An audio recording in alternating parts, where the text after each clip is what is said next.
ito yung ating na-order from Enjoy. Meron tayong lychee, strawberry, and milkshake na pang ice candy ko. Ayan, mami, mag-unboxing tayo. Tcharan! Mabigat. Ayan, pakita ko sa inyo yung ating na-order from TikTok.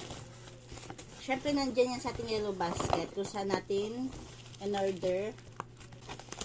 Wow. Ito pala is from Enjoy. Enjoy Philippines. From Enjoy. At ang kagandahan, meron na rin silang page sa TikTok.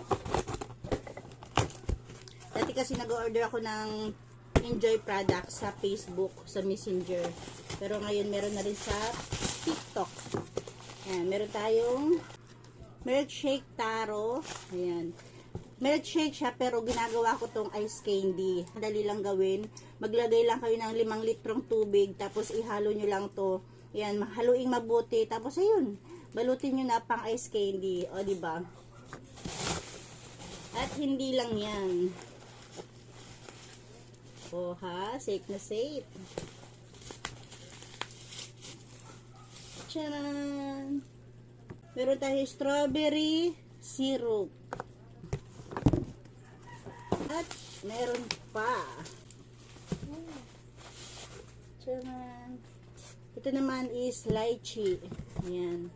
Pang ano to? Pang juicy fruity. Fruity juicy. Ayan, ito yung ating na-order from Enjoy. Meron tayong lychee, strawberry, and milkshake na pang ice candy ko. Kaya na pang hinintay nyo, kung gusto nyo rin mag-order ng ganito, pang negosyo, pang pamilya, pang merienda, ayan, nandiyan yan sa ating yellow basket. Go!